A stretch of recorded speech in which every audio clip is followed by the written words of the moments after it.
Hi praise the lord. This is pastor హేమాన్. చెన్నై వచ్చానండి. సంఘంలో ఒక 50 మందితో, అది కూడా పెద్దవారు ఎల్డర్స్ చాలా రోజుల నుంచి చూడాలి అంటా ఉంటే ఈ ప్రాంతానికి అయితే రావడం జరిగింది. మనందరికీ తెలుసు, అపోస్తలుడైన తోమా గారు కేరళకి రావడం జరిగింది. క్రీస్తు శకం 52వ సంవత్సరంలో ఆయన రావడం జరిగింది. 20 సంవత్సరాలు నిర్విరామమైనటువంటి పరిచరణ కూడా జరగడానికి దేవుడు భక్తుని చాలా బలమైన రీతిలో వాడుకున్నారు.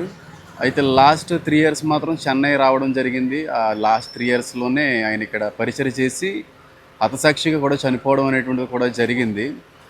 కాబట్టి చాలా ఉన్నాయి, దీని గురించి మాట్లాడుకుంటూ వెళ్తే చాలా ఉన్నాయి. ఆల్రెడీ నేను దీని గురించి చాలా సందర్భాల్లో లైవ్ వీడియోస్ కూడా చేశాను. కాబట్టి ఒకటైతే చెప్పాలనుకుంటున్నానండి, చాలామంది అంటూ ఉంటారు మన ప్రభువైన యేసుక్రీస్తు వారిని, క్రైస్తవ్యాన్ని అన్య దేశాలకు సంబంధించినటువంటి మతం అండి, అమెరికా మతం అండి, అమెరికా దేవుడు అండి అని చెప్పి. అమెరికా ఇంకా రూపొందించబడక మునిపే 52వ సంవత్సరంలోనే క్రైస్తవ్యం అనేటువంటిది భారతదేశానికి వచ్చింది. ఇది గమనించాలి. అమెరికా అనేటువంటిది 1500 సంవత్సరాల తర్వాత, అంటే సుమారుగా 1450 సంవత్సరాల తర్వాత అది కొనుగోబడింది.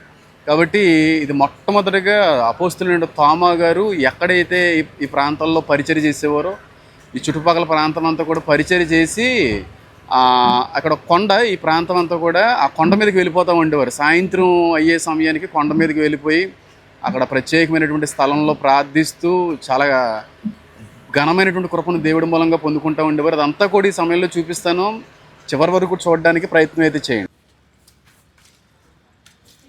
ఇదంతా కూడా ఒకప్పుడు కొండే, రోడ్లు అయితే వేసారు. ఈ ప్రాంతానికి వచ్చి సాయంత్రం అయ్యే సమయానికి పరిచర్య అంతా చేసుకుని సువార్త అంతా ప్రకటించి ఈ కొండ మీదకి వచ్చి ఆయన విశ్రాంతి తీసుకుని ప్రార్థిస్తూ ఉండేవాడు. తోమా గారు ఎక్కడైతే ఈ పర్వతం పైన ప్రార్థించేవారో కేవ్ ఆఫ్ సెయింట్ థామస్ అని పిలుస్తూ ఉంటారండి. అది కూడా చూపిస్తాను, చూడండి. ఇదంతా కూడా మరియమ్మ గారి యొక్క ఇది థామస్ గారు ఎక్కడైతే ఉండి ఆ నైట్ టైంలో ప్రార్థిస్తూ ఉండేవారో ఆ రహస్య స్వరంగ గుహగా కూడా పిలువబడుతూ ఉంది. ఇది ఆ గుహ అండి, ఇది ఆ గుహ. చూశారు కదా, ఇది ఆ గుహ. ఈ గుహలో ఆయన ఉండి నైట్ ప్రార్థన చేస్తూ ఉండేవారు. ఎప్పుడైతే ఈ ప్రార్థన గుహలో ఆయన ప్రార్థిస్తుండగా శత్రువులు వచ్చి ఆయన వెనక నుంచి పొడి చేశారో, పొడిచిన వెంటనే ఆయన ఏం చనిపోలేదండి. ఆ గాయాలతోనే వారి దగ్గర నుంచి తప్పించుకోవడానికి ప్రయత్నం చేశారు. అలాగే తప్పించుకునే ప్రయత్నంలో ఆయన వేసినటువంటి చేతి ముద్రని అంటూ ఉంటారు.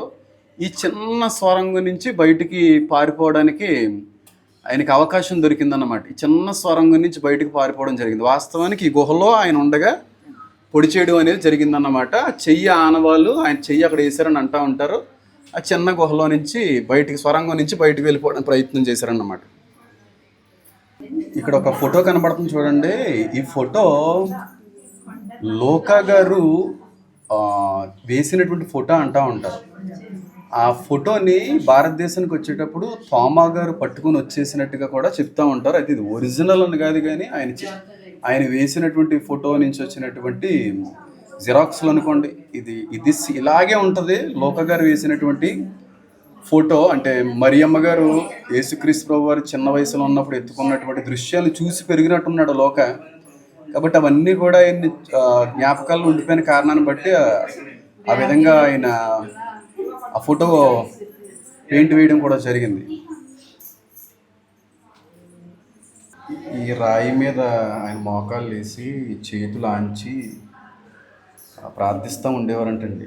ఈ రాయి మీద మోకాళ్ళు వేసి చేతులు ఆ రాయి మీద ఆంచి రాత్రంతా ప్రార్థిస్తూ ఉండేవారంట.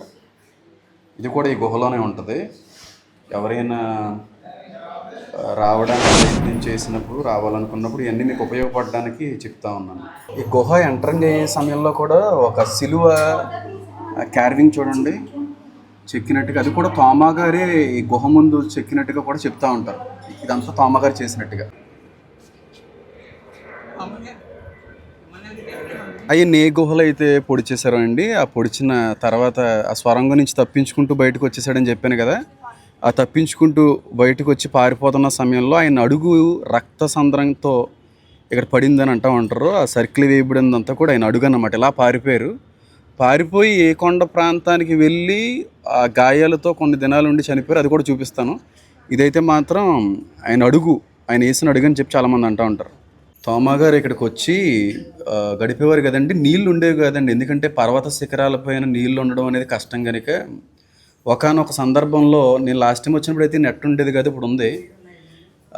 ప్రార్థన చేశాడు ఆయన, ప్రభువైన యేసుక్రీస్తు వారిని ప్రార్థన చేశారు. యేసయ్యా, మరి నేను ఇక్కడ పైకి వచ్చాను, త్రాగడానికి నీళ్ళు లేదు, నా దాహం ఎవరు తీరుస్తారు అని ప్రార్థిస్తే బండల్లో నుంచి నీరు జలపాతాలుగా ఉబికిన ప్రాంతం ఇది. చూడండి, ఇంచుమించుగా 2000 సంవత్సరాల క్రితం ఏర్పడినటువంటి ఈ ఓట ఇప్పటికీ కూడా ఆ నీళ్ళు కనబడతా ఉన్నాయి. మోషే జీవితంలో మాత్రమే కాదు, అందరి జీవితంలో కూడా దేవుడు కార్యం చేయగలడని రుజువుపరిచాడు ఈ ప్రాంతాన్ని బట్టి. ఈ నీళ్ళు ఇప్పటికీ కనబడుతున్నాయి. ఇంతకంటే పెద్ద ఆధారం ఏం కావాలి? ఇదంతా కూడా ఆయన ప్రార్థిస్తే ఏర్పడిన ఓట. దాహం వేస్తే నీళ్లు త్రాగేవారు. దాంతో పాటుగా ప్రభువైన యేసుక్రీస్తు వారు సిలువకు అప్పచెప్పబడేటువంటి సమయానికి ముందుగా రొట్టె బల్ల కార్యక్రమాన్ని నియమించి వెళ్ళాడు. కాబట్టి మనము జరిగిస్తున్నాం. ఆది అపోస్తులు కూడా రొట్టె ద్రాక్షరసాన్ని పుచ్చుకునేవారు. ఈ కొండ మీద అపోస్తులుడైనటువంటి తోమా గారు రొట్టె ద్రాక్షరసాన్ని పుచ్చుకునే ప్రదేశం ఇది. కనబడుతుంది చూడండి, ఇక్కడ సిలువ కనబడుతుంది చూడండి. ఆ సిలువ ఆయన చెక్కిందని అంటూ ఉంటారు. ఆయన చేతుల మీదుగా చెక్కబడిందని, ఇక్కడే రొట్టె ద్రాక్షరసం ఆయన తీసుకునేవారని, ఇదంతా కూడా చాలా ప్రత్యేకమైన ప్రదేశంగా భావిస్తూ ఉంటారు. ఇదిగో అయితే ఇక్కడ ప్రత్యేకత ఏంటంటే, ఏ రాయి మీద అయితే అపోస్తులుడైనటువంటి తోమా గారి యొక్క స్వహస్తాలతో సిలువు చెక్కబడిందో ఆ సిలువు నుంచి 2 సందర్భాల్లో రక్తం గారిందంట. ఆ చెక్కబడినటువంటి రాతి నుంచి 2 సార్లు రక్తం రావడం అనేటువంటిది ఈ పరిసర ప్రాంత ప్రజలు చూశారంట. ఒకటేమో 1554 సంవత్సరంలో ఒకసారి రక్తం గారింది, మరొకసారి 1704 సంవత్సరంలో కూడా ఈ సిలువ నుంచి రక్తం కారడం అనేది కల్లారా ఈ చుట్టుపక్కల ప్రాంత ప్రజలందరూ చూశారంట. చూడండి, ఆయన చేసినటువంటి ఆ సిలువ నుంచే రక్తం కారిందంటే ఆయన ఎంత అద్భుతమైన మహత్కార్యాలు చేయగలిగే దేవుడో చూడండి. ఈ ప్రాంతం అంతా కూడా రొట్టె ద్రాక్షరసం అపోస్తులుడైనటువంటి తోమా గారు, ఆయనతో పాటు ఉన్నటువంటి కొంతమంది శిష్యులు, వీరందరూ పుచ్చుకుంటూ ఉండేవారని ప్రాంతంలో బలమైనటువంటి ఒక నమ్మకం, ఆధారం కూడా. అయితే ఈ రాతి నుంచి రక్తం రావడం అనేది మాత్రం మహా గొప్ప కార్యం. 2 సందర్భాల్లో కారింది ఈ రాతి నుంచి. ఈ ప్రాంతం అంతా ఒకప్పుడు అపోస్తులుడైన తోమా గారు ఉండేవారు. కనీసం ఈ ప్రాంతంలో మనం అడుగు పెట్టడానికి కూడా సరిపోం, మన శ్వాస ఇక్కడ వదలడానికి కూడా సరిపోం. అంత పరిశుద్ధుడు, అంత శక్తిమంతుడు ఉన్న ప్రదేశంలో మనం రావడం అనేది కూడా దేవుడిచ్చిన ధన్యత అంటారు. ఇదంతా ఈ ప్రాంతం, అదేమో బండలో నుంచి నీరు ఉబికినటువంటి ప్రాంతం. దాహం వేస్తే మోషేకి, ఇజ్రాయేలుకి దాహం తీర్చిన దేవుడు అపోస్తులుడైనటువంటి తోమా గారు దాహం తీర్చాడు. మన దాహాన్ని కూడా తీర్చగలడని రుజువుపరుస్తున్నాడు. ఇప్పటికీ కూడా ఇవన్నీ కూడా సజీవమైన సాక్ష్యాలే. ఎవరైనా ప్రభువైన యేసుక్రీస్తు వారు అమెరికా దేవుడు, లేని దేవుడు అంటే ఈ ఆధారాలు కూడా లేనివో ఉన్నవో వాళ్ళు రుజువుపరచగలిగితే సరిపోతుంది. ఇవన్నీ కూడా ఉన్నటువంటి ఆధారాలు, ఇవన్నీ కూడా హిస్టరీయే. దేన్నైనా మార్చగలం, చట్టాలు మార్చగలం, పుస్తకాలను మార్చగలం, కానీ చరిత్రను మార్చలేం కదా. ఇదంతా కూడా చరిత్ర అండి. ఆ కొండ లిటిల్ మౌంట్ దగ్గర ఉన్నటువంటిది ఒక ప్రార్థనా మందిరం అండి. చూడండి, ఆ యాంబియన్స్, ఇన్ఫ్రాస్ట్రక్చర్ ఎంత క్వాలిటీ అండ్ మెజెస్టిక్లో కనబడుతుందో, ఎంత క్వాలిటీ ఉందో. ఇది కూడా ప్రత్యేకమైన ప్రదేశం. చెప్తాను దాని గురించి కూడా. ఇది చాలా ప్రత్యేకమైనటువంటి విషయం అండి. ఇది మీకు ఇక్కడ కనబడుతుందో లేదో నాకు తెలియదు, కానీ అక్కడ ఒక చెక్క మొక్క కనబడుతూ ఉంటుంది లోపల. చూసారు, చిన్న చెక్క మొక్క. అది ప్రభువైన యేసుక్రీస్తు వారిని సిలువ మీద వేలాడదీసినప్పుడు ఏ మ్రాను మీద అయితే ఆయన ఎక్కారో అదే మ్రానుకు సంబంధించిన చిన్న సిలువ మొక్క అది. ఆ మొక్కని ఇక్కడ పెట్టడం జరిగింది. రింగ్లో ఉంది చూడండి, రింగ్ కింద చూడండి చిన్న సాఫ్రాన్ లాగా కనబడుతుంది. అది సిలువ మొక్క. యేసు ప్రభు వారిని ఎక్కించినటువంటి సిలువలో ఒక మొక్క అని చెప్పి నమ్ముతూ ఉంటాం. ఏమండి, మనం ఇప్పుడు చూసాం కదా అక్కడ లిటిల్ మౌంట్ అంటే అపోస్తులుడైనటువంటి తోమా గారిని ప్రార్థన చేస్తున్నటువంటి సమయంలో శత్రువులు వచ్చి ఆయన మీద దాడి చేసి అతి కిరాతకంగా వెనకాల నుంచి బల్లింతో పొడి చేశారు కదా. ఆ ప్రాంతం నుంచి పరిగెట్టుకుంటూ వెళ్ళిపోయారని చెప్పాను కదా. ఆ కొండ దాన్ని లిటిల్ మౌంట్ అని పిలుస్తారండి, చిన్న కొండ అని పిలుస్తూ ఉంటారు. ఆ లిటిల్ మౌంట్ నుండి నేను ఇప్పుడు ఉన్నటువంటి ఈ కొండకి సుమారుగా 16-17 కిలోమీటర్లు. దీన్ని సెయింట్ థామస్ మౌంట్ అంటారు, కొంతమంది దీన్ని బిగ్ మౌంట్ అని కూడా పిలుస్తూ ఉంటారు. సుమారుగా 16-17 కిలోమీటర్లు నుండి ఆయన పాపం ఆ చీకటిలో అర్ధరాత్రి వేళ ఒకవైపున వెనకాల బల్లెపు పోటుతో రక్తం కార్చుకుంటూ ఈ 16-17 కిలోమీటర్లు ఈ కొండ వరకు కూడా నడుచుకుంటూ వచ్చారు. ఆ కొండ కూడా చిన్న ఎత్తు ఏం కదండి, చాలా ఎత్తు. చూడండి కింద ఉన్నటువంటి బిల్డింగ్స్ మేము ఉన్నటువంటి ప్లేస్కి అంత డిఫరెన్స్ కనబడుతుందో మీకు అర్థమవుతుంది కదా. ఇప్పుడే ఫ్లైట్ కూడా వెళ్ళిపోతూ ఉంది. ఈ కొండ అన్నమాట, ఈ కొండ వరకు వచ్చారు. దీన్ని బిగ్ మౌంట్ అని పిలుస్తారండి, సెయింట్ థామస్ మౌంట్ అని కూడా పిలుస్తూ ఉంటారు. అంటే మన లిటిల్ మౌంట్ దగ్గర నుంచి ఇక్కడికి 16-17 కిలోమీటర్స్ ఉంది. ఇంత పైకి వచ్చారు. ఈ కొండపైకి వచ్చి ఆయన చనిపోవడం జరిగిందండి. ఈ కొండపైకి వచ్చి చనిపోవడం అనేది జరిగింది. ఆయన ఎక్కడ చనిపోయారు అనేటువంటిది కూడా చూపిస్తాను, వెయిట్ చేయండి. ఇదంతా కూడా బిగ్ మౌంట్ ప్రాంగణమే, ఇదంతా కూడా బిగ్ మౌంట్ ప్రాంగణమే. ఇక్కడ ఒక చర్చ్ ఉంది. ఇప్పటికి చాలామంది వచ్చి చూసి ఉండొచ్చు. ఒకవేళ ఎవరైనా చూడకపోయి ఉంటే ఖచ్చితంగా చూడవలసినటువంటి ప్రాంతం అండి. ఎందుకనంటే ప్రభువైన యేసుక్రీస్తు వారి యొక్క చేతుల మీదుగా అభిషేకించబడి ఏర్పాటులో ఉన్నటువంటి శిష్యుడైనటువంటి తోమా గారు ఇక్కడికి రావడం అనేటువంటిది, ఇక్కడ పరిచర్య చేయడం అనేటువంటిది ఎంత గొప్ప విషయం. ఆయన పరిచర్య చేసి ఆయన తుదిశ్వాస విడిచిపెట్టినటువంటి ఆ ప్రాంతాన్ని మనం సందర్శించడం అనేటువంటిది కూడా చాలా ప్రత్యేకమైన విషయంగా నేనైతే భావిస్తున్నాను. ఈ కొండ అండి, కొండ మీదకి వచ్చి ఆయన చనిపోయారు చూపిస్తాను. లోపలికి కూడా వెళ్ళి చూపించే ప్రయత్నం చేస్తాం. ఇదొక చర్చ్.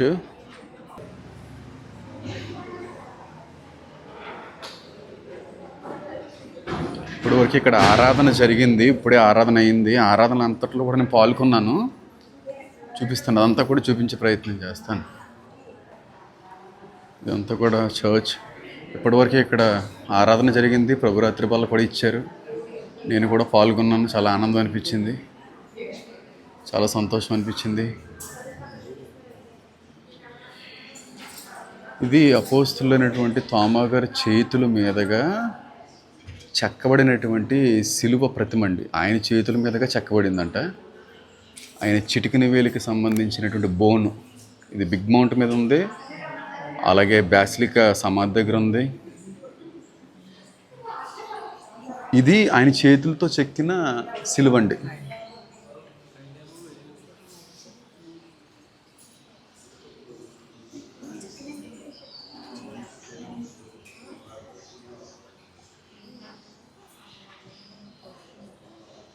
ఈ ప్రతిమ మీద కూడా రక్తం కారినట్టుగా సాక్ష్యాలు ఉన్నాయండి. ఈయన చెక్కినటువంటి ఈ శిలువ నుంచి కూడా రక్తం కారినట్టుగా సాక్ష్యాలు అయితే ఉన్నాయి. ఇక్కడ ఒక ఫిగరేటివ్ లాంగ్వేజ్లో తోమా గారు ప్రార్థన గుహలో ఉన్నప్పుడు వెనకాల ఉన్న బ్రాహ్మణులు వచ్చి పొడి చేయడం అనేది ఒక పెయింటింగ్లో అక్కడ పెట్టారు, చూసారా.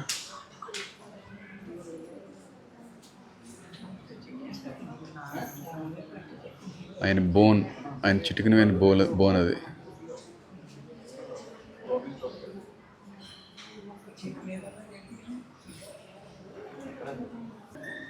ఇంకా క్లోజప్గా చూపిస్తున్నాను, చేయి పట్టుకొని చూపిస్తున్నాను. మనం ఇది ముట్టడానికి కూడా సరిపోం, అంత గొప్ప భక్తుడు ముట్టి చేసినటువంటిది.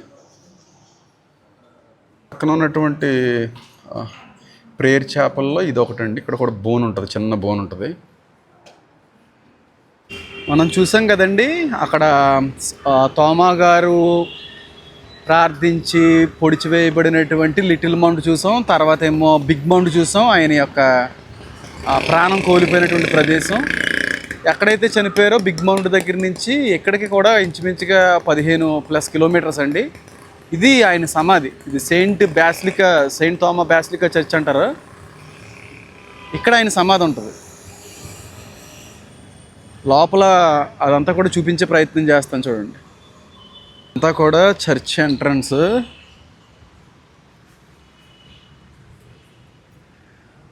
ఆ టైంలోనే ఎంత అద్భుతమైన రీతిలో కట్టారు చూడండి. ఎంత గ్రాండ్గా ఉంటుందో ఇదంతా కూడా చర్చ్.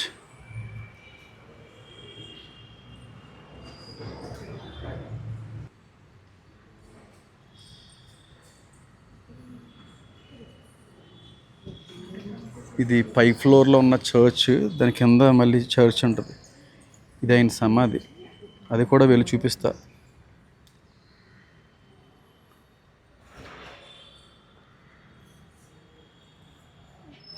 తోమా గారి కాలానికి సంబంధించినటువంటి కొన్ని రాతి పలకలు, ఆయనతో పాటుగా ఆయన వెంట తిరిగినటువంటి శిష్యులు కూడా ఆయన యజమాని గురువు గారిని చూసి నేర్చుకున్నారో ఏంటో తెలియదు, కానీ వారు కూడా సిలువుని చెక్కడం అనేది ఒక అలవాటుగా, ఒక ఆనవాయితీగా మారిపోయింది. కాబట్టి ఆయన తర్వాత వచ్చిన వాళ్ళు కూడా ఆనాటి కాలానికి సంబంధించిన వాళ్ళు రాళ్ళు కనబడినప్పుడు ప్రార్థన సమాజ మందిరంగా కూడుకోవడానికి ఒక ప్రదేశం ఉన్నప్పుడు ఇలాంటివి పెట్టుకునేవారు వాళ్ళు అక్కడ. ఇది వాళ్ళకి ఒక మందిరం అన్నమాట. మనకులాగా ఇప్పుడు చర్చిలు లేవు కదా, నలుగురు కూడుకుంటే అక్కడ మందిరం, అక్కడ సిలువును పెట్టుకునేవారు. అంటే ఇది విగ్రహారాధన కాదు, క్రీస్తుకి స్వారూప్యంగా ఉండడం కోసమే ఆనాటి కాలానికి సంబంధించినటువంటి రాళ్ళు మీద చెక్కినటువంటివి, వాళ్ళు చెక్కినవి ఇవన్నీ కూడా.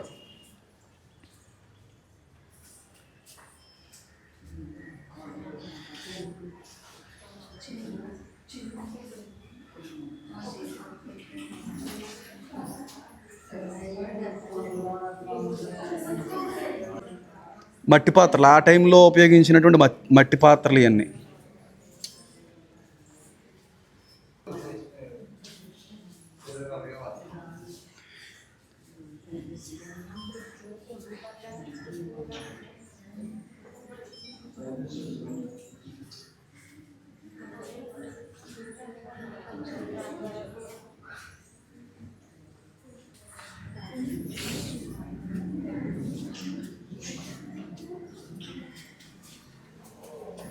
తర్వాత చాలామంది బిషప్లో చాలామంది వచ్చారండి. ఏ బల్లుంతో అయితే వెనకాల నుంచి ఆయన పొడిచారో అదే బల్లు అండి లోపల ఉంది. లోపల ఉంది చూడండి, దాని పిడి, అది ఆయన పొడిచినటువంటి బల్లు అండి. ఇదిగోండి లోపల కనబడుతుంది చూడండి, ఇనప ముక్కలాగా. ఇది కింద ఫ్లోర్లో ఆయన్ని సమాధి చేసినటువంటి స్థలం అండి. అయితే ఇక్కడ వాస్తవానికి ఆయన బాడీ లేదు, ఆయన బాడీని తీసుకుని వెళ్ళిపోయారు. ఆయన ఖాళీ చిటికిన గోలుకి సంబంధించినటువంటి దుమ్ము మాత్రం ఇక్కడ విడిచి వెళ్ళిపోయారు, దుమ్ము మాత్రం. ఇది ఆయన బొటనవేలు దుమ్ము, ఇది తప్ప ఇక్కడ ఏమీ లేదు. బాడీ అస్థిపంజరం అంతా కూడా ఒక మహారాజుగా తీసుకుని వెళ్ళిపోయారు. చాలాసార్లు చెప్పాను కూడా మీకు.